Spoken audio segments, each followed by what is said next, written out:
In competitive Pokemon, there is a spectrum that team styles fall onto, from defensive to offensive. On the far end of the defensive side is Stall, an infamous team style with no offensive game plan whatsoever. These teams aim to simply wall the enemy forever, until they run out of resources and cannot win. Towards the middle you have Balance, a team style with a bit of offense and a bit of defense. This is a very common and generally successful team style with a good mix of everything, usually consisting of 2 or 3 solid defensive Pokemon giving you a strong backbone, some sort of fast offensive threat to apply a bit of pressure to the enemy, and often a win condition of some sort, maybe a boost sweeper or late game cleanup Pokemon. Then even further down you would have Hyper Offense, a team style with no defensive Pokemon whatsoever. These teams aim to win as quickly as they possibly can with back-to-back explosive offensive threats. Instead of making a defensive switch when faced with a threatening enemy, they will simply sacrifice their Pokemon as a way to get a threat of their own on the field and keep the offensive plan going. The only kind of utility Pokemon you might see on these teams are hazard setting or maybe screen setting Pokemon that aim to set up for all of the offensive threats and assist them in breaking through the enemy as fast as possible. Today I'd like to talk about teams that fall in between Balance and Hyper Offense on this spectrum. Regular old offense teams. These are teams with a very fast pace and a primarily offensive game plan, but they aren't completely all in on back-to-back offensive threats either. Usually these teams opt for a couple Pokemon with some defensive backbone that can switch in on key hits, but that can also keep up momentum themselves, either through pivoting, sacrificing themselves with options like Explosion or Healing Wish, or even just attacking the enemy. Let's take a look at one strong example of an offense team in every generation of competitive Pokemon. But first,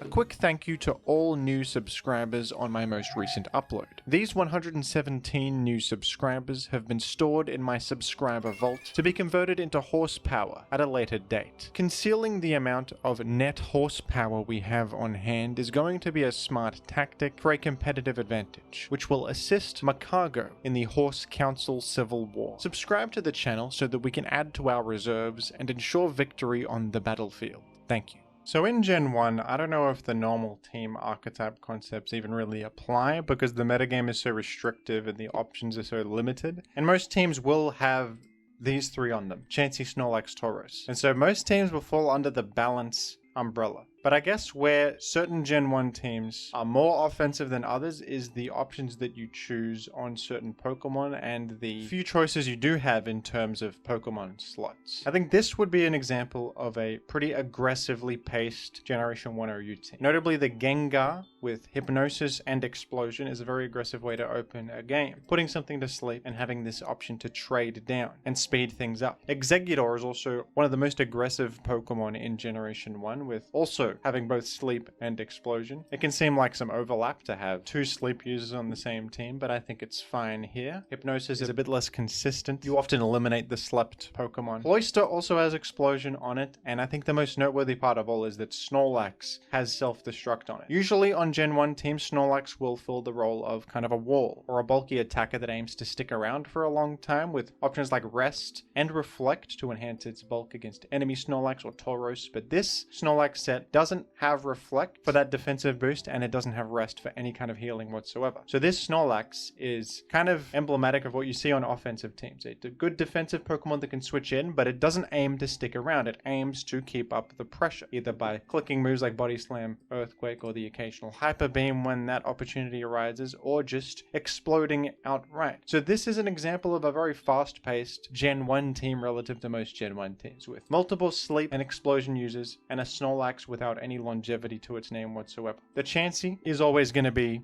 a defensively oriented Pokemon. That's just an auto-include in the generation, and Tauros is, of course, the classic late-game cleaner of Gen 1 with its Body Slam Hyper Beam. And this one's running Thunderbolt to apply more pressure to incoming Cloyster, who is a pretty popular switch-in against Tauros. I'm not sure who built this particular team, I apologize, I found it on the forum, but this is a good example of an aggressive Gen 1 team. Now, Gen 2 OU is a generation kind of known for its slow pace. There are a lot of defensive mechanics. The introduction of Leftovers makes everything really bulky. Rest Talk, being able to call rest and re-heal you up, is a Gen 2 exclusive mechanic that allow a lot of certain Pokemon to just heal infinitely, and most teams do go in a very defensive direction. But it is possible to be aggressive in this meta, and I think the perfect example of an aggressive Generation 2 team is this one by Fear. What you'll immediately notice probably is that the Zapdos is not even running Rest. It usually runs the Rest Talk combo, that's its whole thing, but this one is a purely offensive Pokemon with both Thunderbolt and Thunder for maximum damage potential, and Whirlwind even as a way to punish switch-ins and rack up Spike's damage. Jinx is also a noteworthy Pokemon here with its sleep move, Lovely Kiss, which disrupts the enemy and gives you a bit of momentum to keep an offensive plan moving, and Thief, which removes leftovers from the enemy. This is a very important offensive mechanic in Gen 2 that can allow you to actually get through enemies like Snorlax, Skarmory, Zapdos, and those bulky Pokemon that just sit there forever. Thief is a great progress maker that removes a lot of healing over the course of the game. The Cloyster is also not running Rapid Spin, it is running Explosion. Clicking Rapid Spin is a defensive team's plan, aiming to control the hazards. This team wants to trade and keep pressure up. And even though this is like as aggressive as a team will get in Gen 2, you still need a Rest Talk Pokemon, which is kind of funny. It's just that good and meta. You need somewhere to soak status. There's no mechanics like Natural Cure or Magic Guard here, so Rest Talk is pretty important. But this set is still pretty aggressive. It's Curse and going for Double Edge as the stab option on Snorlax for maximum damage potential. So even though you are resting, you're trying to apply pressure and attack them with this guy. Nidoking also has Thief on it for even more item removal and great offensive coverage all around. And Gengar is great to spin block and support the Cloyster, who makes spikes, which is important for breaking through enemies. It has Thief as well, and it has Explosion. As far as Gen 2 team goes, in a famously defensive metagame, this is a pretty fast-paced team. But it's funny, it does kind of show you just how slow the metagame is overall when this is as aggressive as it gets. I mean, nothing here is particularly fast or that immediately threatening, but this will do a pretty good job of punishing very passive and greedy defensive teams in Gen 2 by thieving all their leftovers and exploding against key things. In the Generation 3 metagame, I think this is a great example of an offense team. This is a good old Aerodactyl Celebi Spikes build. This is a team that aims to spam spikes, apply pressure to key defensive walls, block Rapid Spin with Gengar, and just break through and force damage against the enemy, especially with Aerodactyl, who is kind of the poster child for offensive teams in Gen 3 with its massive speed, incredible physical coverage, and the immediate threat it poses. The team does have Skarmory, which is a defensive Pokemon, but as I said in the intro, offense teams sometimes have a couple of defensive Pokemon that can enhance the game plan for the rest of the team. Skarmory's role on this team is not to stick around for long, it is to spam spikes, which enhances all your offensive threats. Skarmory's goal is often to sacrifice its own health for more spikes. And you'll notice it's also running Drill Peck over Toxic, where the immediate damage is a bit more valuable to this team than the long-term impact of status. And you might view Celebi on this team and assume it has a defensive role, since the team looks like it needs it, but no, this is a very aggressive Celebi with simply Leech Seed and 3 attacks. Doesn't have any recover. Offensive teams like this appreciate a Pokemon that can switch in defensively against certain things and then keep applying pressure, rather than being passive like something like Blissey. This team does not have a Blissey, it has this aggressive Celebi instead. So Celebi can come in on a Zapdos Thunderbolt or a Jolteon Thunderbolt, and other such things, a Suicune Hydro Pump. But then from there, it is threatening a big Stab Psychic with its maximum special attack investment. Leech Seed is a good all-purpose click that in particular applies pressure to Skarmory, who is a common switch-in. Skarmory comes in and roars Celebi out, which covers the boost sweeping Celebi sets. But with this set, you have Hidden Power Fire, and with Leech Seed, you're removing their Chip Heal, their ability to protect and Chip Heal because of the passive damage, and Hidden Power Fire will chunk them for about half of their health, which is really, really good. Celebi can also come in defensively against Swampert, directly threaten it. Fire Grass is great coverage. Psychic hits Gengar very well, fighting types. The Gengar is also running special defense investment, mostly to make it sturdier versus Pursuit Tar, and give it that extra couple of turns to block Rapid Spin, which is what enhances the game plan as much as possible. Maintaining spikes on the field at all costs, even at the cost of your entire Gengar. Gengar can be a surprisingly strong threat even without any special attack investment, purely off the back of Bolt Beam coverage and a really good base special attack stat. An Explosion is just the ultimate momentum move, sacrificing yourself, denying them a turn, getting like Aerodactyl in to seal the game. And Tyranitar, obviously, another bulky attacker. that it also has some defensive merit. It's got high health. It can come in on like a Jirachi or an enemy Celebi or something, live a Giga Drain, threaten it, but it is applying pressure. And we have a Swampert on the team too, known as a defensive Pokemon, but this one has full special attack investment to hit as hard as possible as it comes in, fitting with the overall offensive plan of the team. So this can still serve the purpose of checking Tyranitar and Aerodactyl and Salamence. But it's not a super passive Pokemon after doing that. It can hit you with a huge Hydro Pump. It can even curse up to boost its attack, threatening things like Blissey or Sleeping Suicune even more than usual, and generally just keeping the pace up. So I think this is a perfect example of what I mean by an offensive team that exists in between balance and hyper offense on that spectrum. There are some defensive switches you can make, but everything on the team is trying to apply pressure and break through and win the game at all costs. There's no passive moment where you are taking a breather, healing up, using something like Wish or Aromatherapy. It's none of that. It is mostly trying to force switches, give your opponent a hard time, and keep up the aggression. And this is a team built by the player Fradazi, a great Gen 3 player who is playing in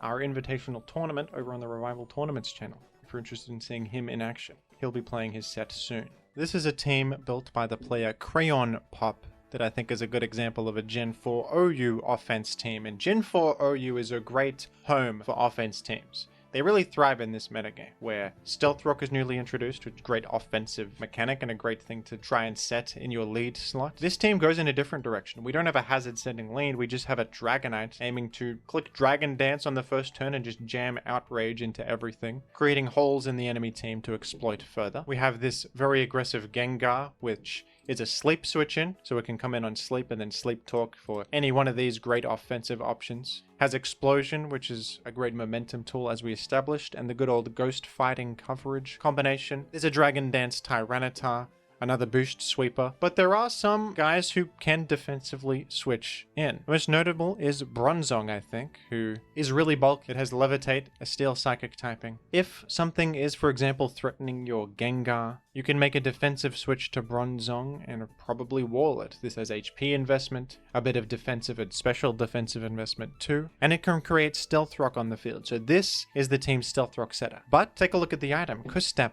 Berry. When you're at 1/4 of your health or less, you consume the Kustap Berry, and then on your next turn, you will move first in the priority bracket. So on your way out, after you've taken a hit and you've been brought down to that tiny little amount of health, you can explode on the way out after setting your Stealth Rock, or hit them with a big Gyro Ball for significant steel type damage that is boosted up massively because of how slow you are. Metagross is kind of similar, another Steel Psychic type. It's got the Ockerberry for insurance against incoming fire type attacks, but then it's got agility to make up for its low speed and turn into a bit of more of an offensive threat. It has Meteor Mash and Earthquake for physical options, and then Explosion. Explosion is a common theme so far on offense teams. It's kind of the perfect tool to keep up the pace. Delete an enemy and then switch into whatever you want, which is usually great for you when you're an offensive team, because your Pokemon are threatening and scary. Magnezone is also here. It can eliminate Steel types, which really assists Metagross and Dragonite. And guess what? It also has Explosion.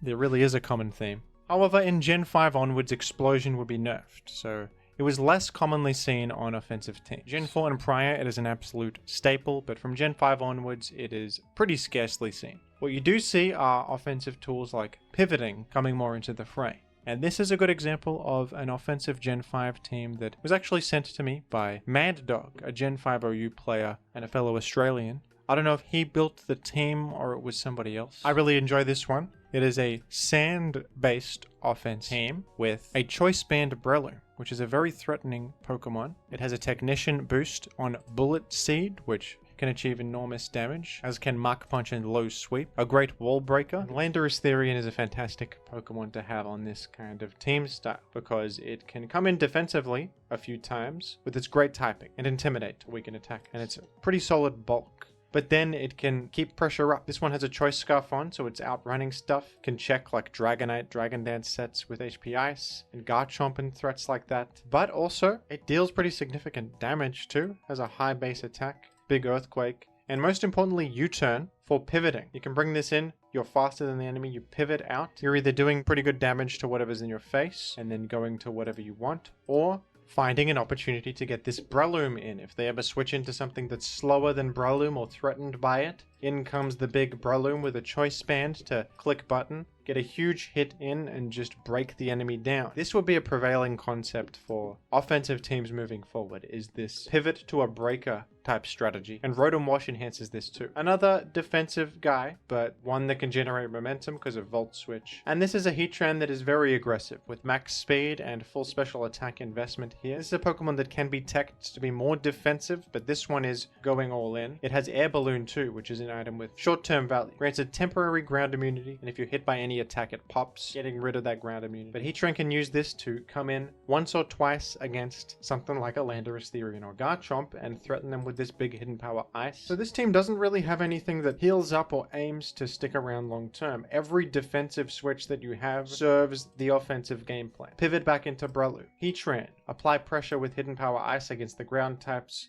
Your fantastic fire and ground coverage here and a massive special attack stat. The Latios also has full special attack and speed investment as it tends to, and this is a Calm Mind breaker set. Lumberry is cool because it can bluff Choice Scarf. You get hit by sand, so they know you don't have leftovers, but they don't know what you could have. Lumberry provides insurance against Thunder Wave and Scald Burns, and with Calm Mind, this gives you some breaking potential.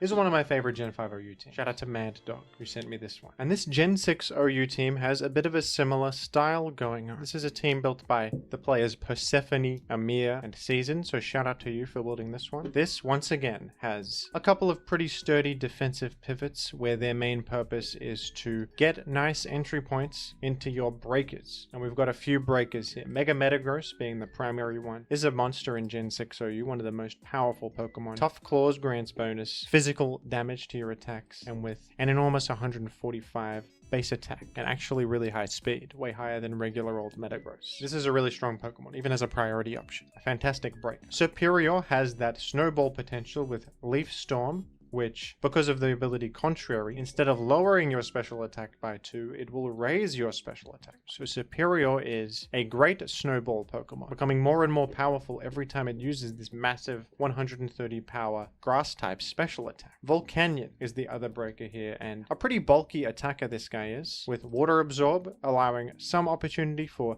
defensive entry points, and some solid natural bulk too, notably a pretty massive defense stat of 120, and just really hard hitting attack of Steam Eruption, which also spreads burn. This is a pretty bulky set here, definitely packs a punch, and Excadrill seems to be the most popular hazard remover in Gen 6 with its access to Rapid Spin. Mold Breaker having useful application too, allowing you to hit certain Levitate Pokemon, like Rotom Wash for example. And you do need some spin support a little bit, which assist Tornadus and Volcanion, who are rock weak. But Excadrill is not as passive as other Rapid Spinners or hazard removers. It has a pretty massive attack stat of 135, good stab combination, especially in a world where Fairy type exists now, and Steel is super effective against that. A popular Pokemon for a reason. I think that this team would be a little bit slower paced than the other examples in the video so far. I mean, Tornadus with a Regenerator is a pretty sturdy Pokemon, as is this Volcanion with Protect, but still overall a very aggressive game plan on this team. No strong defensive core here that heals repeatedly. Mostly the game plan is to pivot into your threats and apply pressure. In Gen 7 the metagame was notably a lot more fast paced than Gen 6. Z moves now being introduced, as well as threats like the Ultra Beast, which have a lot of snowball potential, just generally more explosive offensive threats. Even more powerful breakers too, like Tapu Lele coming into the mix, and Magearna, who was really dominant, as well as Ash Greninja. And this team right here is once again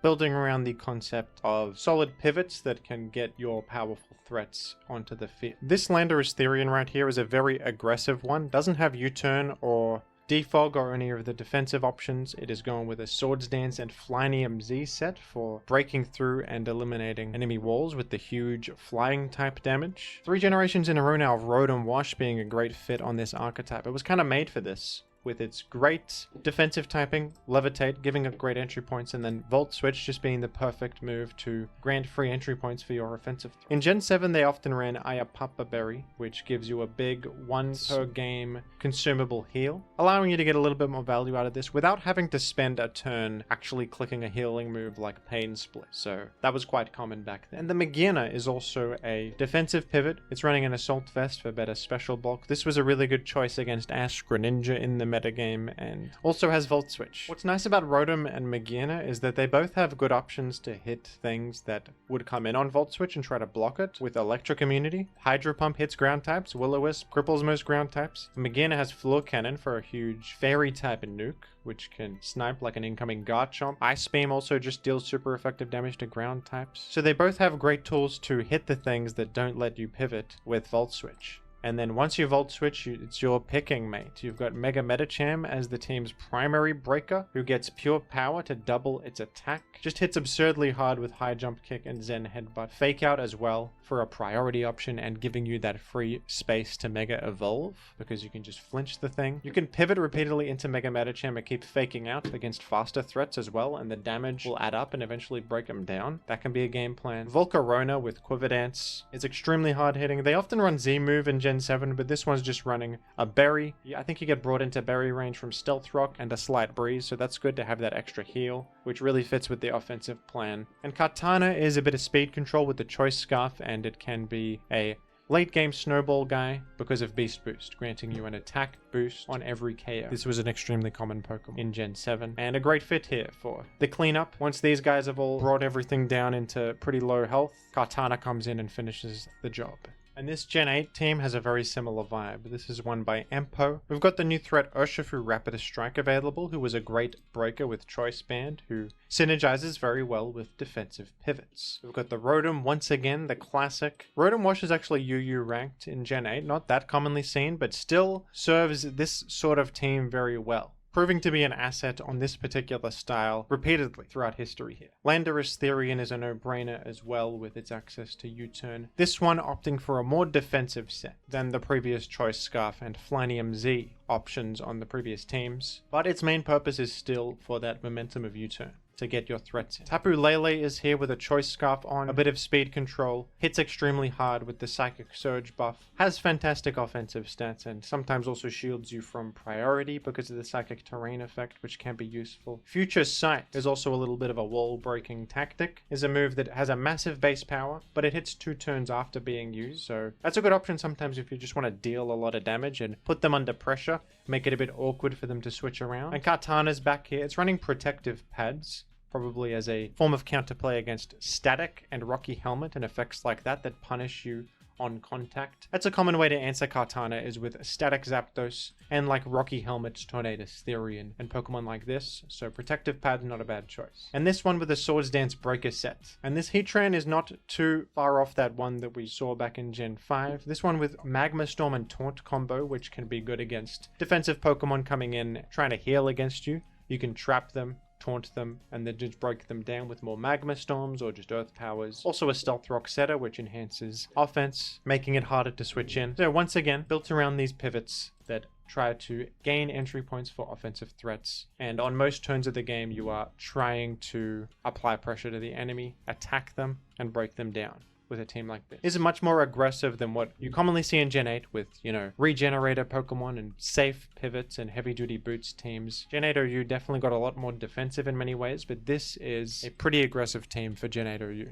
And finally, we have a team by the player Professor Suicune for Generation 9. And there are a lot of new faces here. Cinderace is allowed now. This was Ubers back in Gen 8 because of how Libero worked. In Gen 9, Libero was nerfed so that it doesn't change your type every single time you use a move. The type change effect only happens once per switch in, so it's much more manageable. And Cinderace is a very common choice on this kind of team. It's kind of the new superstar of this sort of gameplay because it is fast, it does solid damage with Pyro Ball, it's got that U-turn for pivoting, and it also has some anti-status mechanics. It's got Will-O-Wisp for a bit of utility. It's got other coverage options too. Gunk Shot can be useful. This one's running Blaze just because probably wants to make sure Pyro Ball stays as a stab option. Sometimes it can be awkward when you court change and become a normal type. You don't want that all the time, so actually not opting for the Protean ability, since you can't change back to fire type once you change into normal type anymore. it can actually be a little bit disadvantageous to run Libero/Protean in Generation 9. Landorus Therian is back again. Landorus Therian actually got severely nerfed in Generation 9, no longer having options like Defog, Toxic, and Knockoff to its name, and being very outclassed by Great Tusk in a lot of ways. But the one thing it does still have is that U-turn, and that is such a valuable trait, and it's way better than Great Tusk would be on this kind of team because of its access to U-turn. Landorus Therian still standing out in that department, and in this generation, Landorus Therian tends to go with a special attacking set. Even though it has the worst special attack stat, it wants to hit Great Tusk a bit harder. It wants to hit King Gambit a bit harder too. Sometimes they even run Grass Knot for even more damage against Great Tusk that is super effective and does really high damage because of the high weight of Great Tusk, which enhances the power. This set opting for Taunt though, for some disruption against enemy defog. That's another reason Landorus Therian is desirable. Can taunt the Corviknight trying to defog the Stealth Rock that you just set, which is nice. Galarian Slowking was a popular choice last generation as a pivot that can also apply a bit of offensive pressure with its good special attacking move pool and decent base special attack stat. Future Sight for that breaking power. But Slowking Galar got a new option in this generation of Chilly Reception, which pivots while also creating snow on the field. And that's useful to deny enemy weather. If you're up against a sun or a rain team, you can reset the weather and make it into snow, getting rid of all their advantageous effects like photosynthesis, chlorophyll, and swift swim, and whatever else they might be using. And it also has the benefit of buffing up Hurim on this team. That's not going to come up too often probably, but ice types get a defense buff in the snow now. Snow is the new replacement for hail, with slightly different properties. So that's kind of cool. And Hurim, by the way, is the team's premier breaker. Hurim benefits greatly from these pivots for support, because it kind of sucks at hitting the field itself. It's Dragon Ice type, it's vulnerable to Stealth Rock, it is quite frail and weak to a lot of common stuff, but with the support of Chilly Reception to get it on the field, or U-turn, Hurim comes in and threatens massive damage with its huge special attack. Draco Meteor is just a huge nuke. Blizzard can actually be used alongside the snow, because it's perfectly accurate in the snow. That's another little way to get some synergy out of snow, and it's really good, a high power move that not much come in on very safely. And of course you have King Gambit, the most popular and common Pokemon in Gen 9 OU. Just so absurdly powerful. The ability Supreme Overlord makes you 10% more powerful for each ally that has fainted, which is one of the craziest comeback mechanics, especially for 6v6 singles where up to 5 allies can be fainted, granting you an absurd amount more damage. And Sucker Punch for priority to make up for your one real downside, which is your low speed. King Gambit is an incredible bulky attacker that fits on many teams, but especially this kind of team. Enhanced entry points from the pivots. And of course we have Iron Valiant too. This is a very short-term value kind of set with the Booster Energy, which is a consumable item that works on these Paradox Pokemon, temporarily activating the Quark Drive or Photosynthesis ability while you're in, and this is going to give Iron Valiant a speed boost. So this is often your late game cleaner here. With Fairy and Fighting Stab, great mixed attacking stats, and a bit of investment in both sides of the spectrum for this one. Knockoff is great into Slowking Galar, who is very common right now, and just generally nice coverage. And Encore is very disruptive too. This can help you against King Gambit, force them to lock into Swords Dance or Sucker Punch, and take advantage of them from there. Really good option to have. Helps against various boost sweepers too, especially with Booster Energy granting you such speed. You can outrun them, encore them, and give yourself free turns to recover momentum and get back into the game. And there you have it, folks. One example of an offensive team from every generation of Pokemon. And it's interesting to see how this archetype has evolved over the years. Early on, built primarily around Explosion, which was much more powerful back then, and was the best way to pivot back then, before U-turn existed. Explosion would trade with an enemy,